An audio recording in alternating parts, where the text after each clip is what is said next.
You did it to the computer. All right, we're recording. Oh man, it's been a day. How's yours been? It's been good. Thanks for asking. Yeah. All right, so welcome back to the dilemma with Emma And Brian Burns.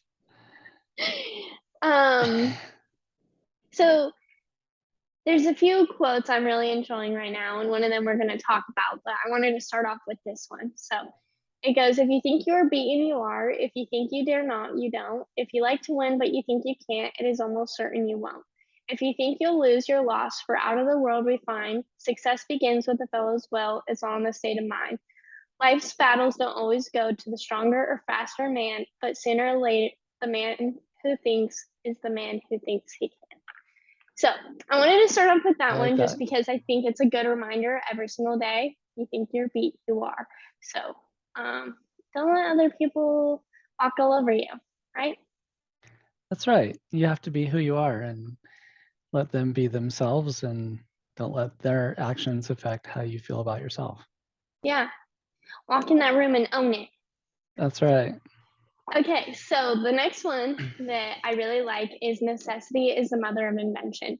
And that's kind of what we're going to touch on today. We have a few points we want to hit. But basically, I think it's very natural for us to invent things when we have needs that arise that need to be met. So, yeah, we're just going to talk about work and life and how we meet our needs. And yeah, Sounds good. Let's do it. let's do it. Okay, so in what time of your life have you created something out of pure need? Finding a job, home, apartment, etc. You want to kick it off? Yeah, sure. There was a time in my life uh, that comes to mind when you talk about this, and that was when I was working at Ingram Micro. I'd been there 6 years. I'd had a lot of success there, lots of promotions and made President's Club and all that stuff. But the technology industry was taking a downturn, and they did layoffs, and I was impacted. I was laid off. I was shocked. I was dismayed. I was all those words. I was just devastated. It was a surprise, um, and I was out of work. I was And you had a unemployed. family, right? I had a family. I had a wife and kids, and maybe just one kid at the time. But I needed to find work, and so I started looking, and I felt like I was in a place, I had made it to a certain level in my career. I was in a management position, and I was looking for other management jobs, and I wasn't finding anything. Um, the yeah, I just wasn't getting anywhere, and I think it was almost 6 months that I was looking and not finding anything, and I was getting really down. And to be frank, I was depressed. I was having, it was like hard to get up in the morning. It was that kind of thing. Um, it was tough. And, I just hadn't experienced anything like that before. So I don't know if I ever shared this with you, but your grandpa, Gary, invited me to coffee out of the blue. He just called me up and said, "Hey, do you want to go get coffee?" And I'm like, "Of course." So I probably rolled out of bed because I was, having trouble just facing life. And he it took me to coffee early in the morning, and we sat down, and I shared with him my challenges, and he said to me, "Are you doing all the things that you should be doing? Like, are you searching for jobs, getting your resume out there, making the phone calls, doing all the stuff that you should be doing in order to get a job?" And I said, "Yeah, absolutely. I was doing all of those things. It was hard, but I was doing them." And nothing was, coming about. And he said, "Then you don't need to worry. The pressure is not on you. The pressure's on God." And, your grandpa's a retired pastor now, but at the time he was a pastor. And he and he said, the Bible promise in the Bible, he promises that he'll provide for your needs. And for some reason, that statement just took all the weight off my shoulders. And suddenly I just felt this huge relief. Like, that's true. I don't have to worry. Like, I'm doing my part. I'm going out. I was even taking part-time jobs just to do whatever I could do to pay the bills. Well, we never missed the bill. We never missed a payment on anything. We never went delinquent on anything. We're never even late. And I eventually got this offer, and it wasn't what I wanted. It wasn't anything close to what I wanted, but I humbled myself at the time, thinking I was humbling myself, and took the position. And it turned out to be my best financial career year of my career. So, and it was a great learning experience. I went to do sales at Verizon Wireless and had a lot of success, and it was a great learning experience. And ultimately, I've made President's Club there a couple of times and got recruited over to ADP. But it was a tough time in that I needed to just take something. I was at a point where I needed to take something, and that was the only thing on the table. So I took it, and that was what it turned out to be a really great. And my boss is somebody that I'm still friends with today, almost 20 years later, 15 years later, something like that. And, we just spoke on the phone the other day. He's a really good friend and mentor to me. So I wouldn't have made that connection either. So. Right. Mine's a little bit different, but kind of the same. So this was probably post divorce. I was my senior year of high school, and I was experiencing a lot of those same feelings, depression. I was a little bit lost as to who I was or who I wanted to be. Obviously, as a senior in high school, you don't know what you want to do with your life. You just know the next steps are college. And unfortunately, I didn't at that point have anyone that was, other than my friends who had been to college, that was kind of showing me the ropes of what to do and how to do it. So I had to rely on myself. And that in itself taught me a lot. But I decided that I'd always wanted to go to the University of Arizona and didn't necessarily have any financial support either, just because of the circumstances with, because we were going through, your mom and I were going through divorce. Yeah. And so I just decided that I was going to pack up my life and go live with my grandma in Arizona so that I could get in-state tuition to go to the University of Arizona.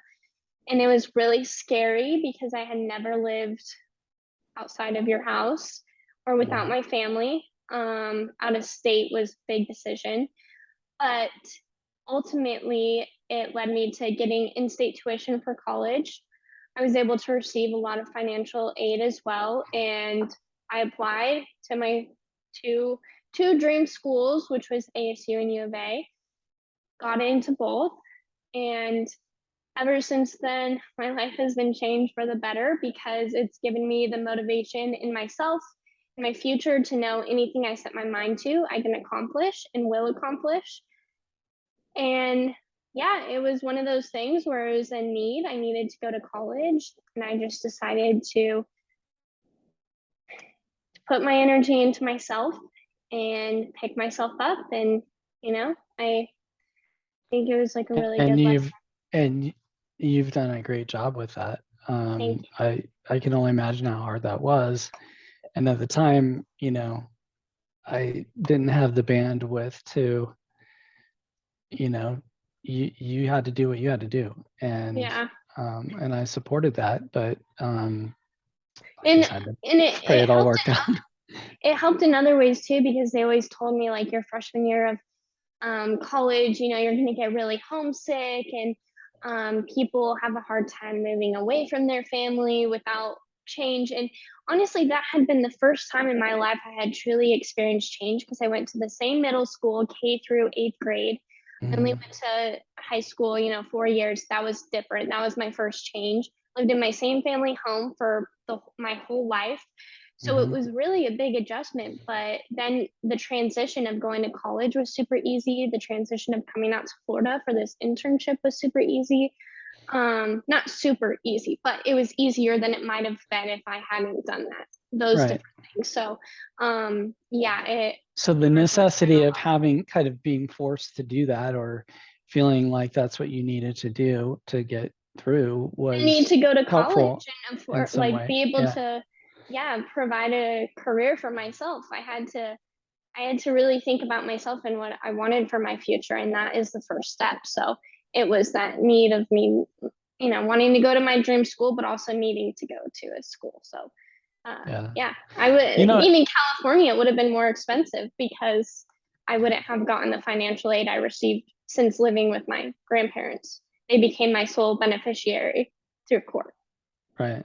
So, Yeah, it's interesting. And I know we didn't talk about this or plan to talk about this, but it comes to mind as we're kind of talking through these things and these struggles that we went through, you and I mhm, both in different stages of our life. yeah, Um, uh, there's there's the mental aspect of it, right? mhm, Depression and anxiety and all those things. I remember, getting those calls from you, um, at 2 in the morning going, I'm ready to just come home quit. and Yeah, feeling all that stuff. And I think that, something that's worth mentioning is that the relationship that we have and the relationship you have with your friend, your good friends, and same with me having your grandpa take me to coffee and having, people like my your Uncle Paul and so grandparents forth. take me in. Yeah, those having those kinds of relationships and being willing to open yourself up and talk about them. Mhm, Um, I know for me, that's what got me through some of those difficult times, yeah, a and I hundred think percent. for you too. So Yeah, I think it's worth mentioning because I know people go through tough times in life, and it's important to stay close with people and be raw, be real, and just be open. 100%. Yeah, I think it's one of those topics that's maybe not mentioned by everyone, and it's kind of, I don't know if cliche is the right word, but it's just you wouldn't exactly expect it if you're just looking at us. But yeah, we've both experienced anxiety and depression when it comes to work related things or just figuring life out, and we find Mhm. ways to make it through, and we enjoy talking about it because other people might be experiencing it as well. Exactly. Yeah. So, okay, let's talk about the next one. Let's. That one is a little Yeah. bit deep, but it opened up the room for conversation. So, Absolutely. um, We rainy, talk about everything, right, Emma? that's right, we do. We're besties. Redefining the word necessity and what it looks like to us now. So it's changed over time. I mean, obviously, when at that time in my life, I had bills and I mean, I still have bills, but I was kind of early in my career. Was starting a family. Your mom was staying at home, I believe, at that time. So she Mm-hmm. wasn't working. I was the sole breadwinner. And so the need was, to be able to pay the bills and that type of thing. So, it's changed over time to where now it's goals that I set for myself. It's things like, I know you're probably going to get married at some point here, and your sister's going to get married, and so I'll have weddings to pay for, and there's your college, and Nate's still young enough that he's going to be going to college next, and so I've got those kind of things and retirement to think about. So the word necessity, I mean, those are more the needs of the day Yeah, than, just putting food on the table. that's good. Yeah, long-term needs. Yeah, Um, I think mine has changed just because when you're in high school, your needs are buying new clothes so that you can make sure you're fitting in with everyone or like looking your sure. cutest. It's, getting your nails done or just treating yourself to things you find as a necessity to getting through high school or college or whatever it is. But now it's changed because I live in my own apartment and needs are food. needs are being able to pay my water bill, my electric bill, my apartment. Like those are my needs right now, and working provides for that. And it's not, I mean, I haven't gone shopping since I've been here because that's not a need for me. So it's just, yeah, it's evolved a little bit over time. And I work hard, and I also get to appreciate where I live and be proud of it when I bring people here. Like, yeah, I can afford this on my own, and I worked really hard to get here. So yeah. Well, I would encourage you, because you are young and starting off, would be a great idea to start a retirement fund, which I think you already have. You Yes, got I have a some money pretty started. significant Yeah. one. So, just if you just contribute a little bit consistently over time, then you'll be fine in your older age. But it's hard to think about that when you're in your 20s, your early 20s. Yep. It doesn't And seem important. I don't mean significant because I've learned to invest it on my own. I've been trained by my past boss. He was Yep. very good at teaching me about. There's actually a platform, an online website where you can go and you can see, okay, if I invest this much at this percentage over this amount of time, I'll have this by retirement. And he did a lot for my future retirement, and it's kind of taught me what I need to put in every single month, and so that when I do retire, I will be financially able to can be consistent with the life I'm living and not Yeah, have to vary in any way, because it can be scary. You're not sure. kind of, yeah. Well, and Anyway, most companies, like the one you work for, do yes. contribute towards the 401k, for example, and you might as well take advantage of that free That's true. income. That's true. I think they match it in some ways. Yep. Um, all right. What needs have held you back in the past? I think, like I mentioned, just having to pay bills in the past. I didn't think that I had the capacity. I felt like I needed to just take a job. Like really early on, I was working in the country club industry. I was managing a restaurant at a country club, and um, and I kind of felt stuck in that. Like I felt like I needed to just keep working and doing that, because if I took a sales job, then it would be a combination of commission plus salary, or even just all commission depending on the job. And I didn't feel like I had the liberty to kind of step back and rely on commission that may or may not come in months in the future. So I think that the needs of the day was to put food on the table and not and so it may have held me back from taking on a position that may have been better for me. I may have been more suited for. Right. That's good. That's actually something didn't even consider, because I did get to meet Tiger Woods though when I was working at the country club. So that was yeah, kind of cool. Yeah. that was cool. Um, What I about you? think I think for me, I had a, like I said, when I was in high school, my needs consisted of, affording clothes and whatever, anything new I wanted, Yeah. and having a job provided for that because I had my own money to spend.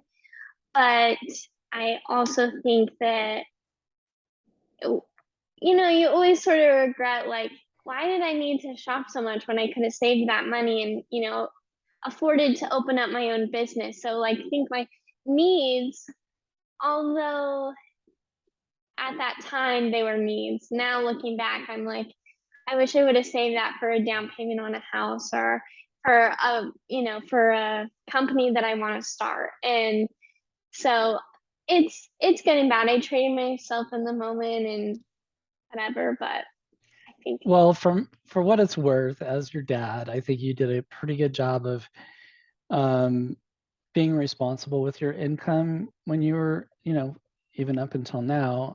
You do on your car, you paid it off really quick.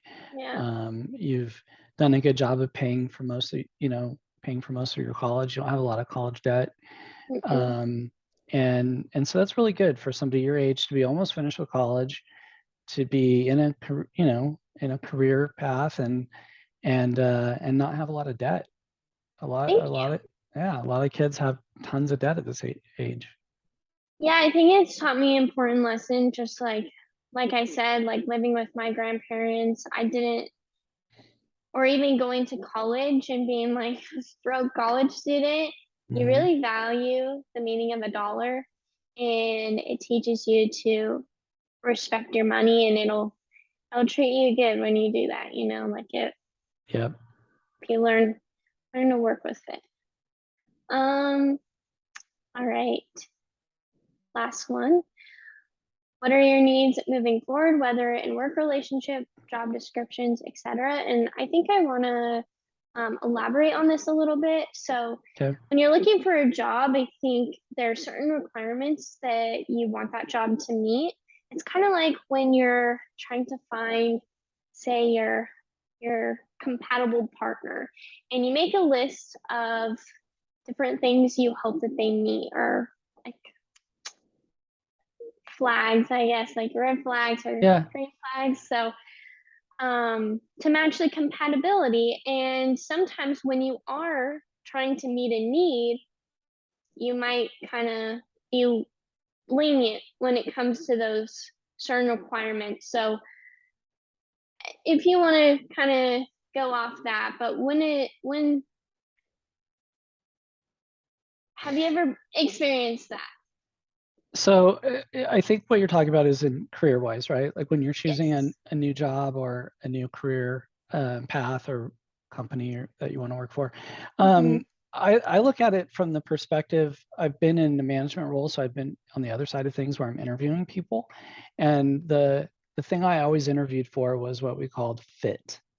Is Hmm. this person a good fit? Because they wouldn't be in front of me interviewing with me if they weren't qualified, right? They were already Right. qualified, they've had experience, they've done enough to get them in front of me. So we already know that part. The part that you're looking for is, would they excel in this particular role? Would they Right. would their skills, their personality, their mindset thrive in this situation? And that's something that I really believe when I was interviewing people, and I would tell them this, that they need to be interviewing me as well. Like they need to be looking at this to see if this is the right position for them. And that's the way I approach it too when I'm looking for a new position, or when I have in the past. I want to make sure that I'm going to be a good fit for that role. I already know that I can sell in certain environments. I've done really well in different ones, but I've gotten to a place where it's more, it's very important to me who I work for.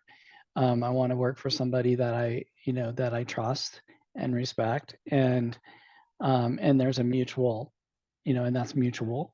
Yeah. And you want to work in I've also kind of figured out that I'm not, I'm not really interested in working for like a brand new company that's starting up. Like when I was back in the Ingram Micro days, when technology boomed, there was all these startup companies that were going to be, Amazon came about during that time, but there were other companies. I was telling a friend of mine, there was this company called Juggernaut.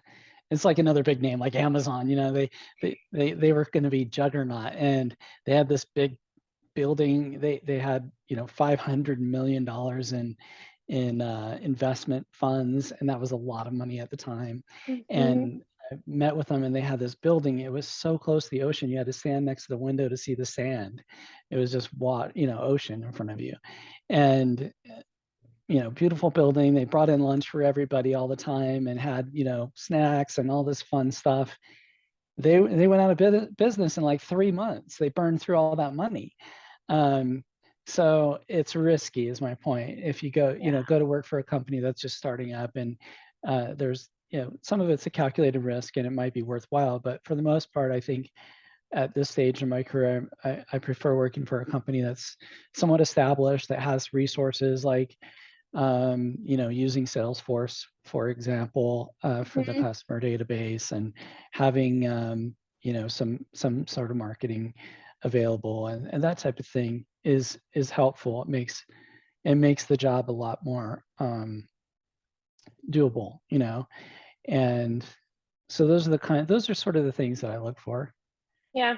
That's me. Even when I was younger, it wasn't always those things, but Yeah. that's where I'm at now. Yeah. I think for me, well, first off, Cody Jensen told me to give him a shout out. And he said that I should add it in the video wherever, and it'll be a test to see if you watched it all. So Okay. that's my shout out. That's first off. Oh, Second off, I have another shout out while we're at it. It's your brother's birthday today. woo! Nathaniel Burns. Yeah, Woo! it is. 17 Okay. today. He is, yes. For me, so I think in the past it might have been kind of like base pay or whatever is the need. I needed a certain amount um, in order to like kind of draw me in. Like when you're looking at jobs, you're like, yeah, I have the qualifications. Like this is what I need in a job. And I think it's changed just so much. Like especially in this internship, it's really made me look at what I value in a company.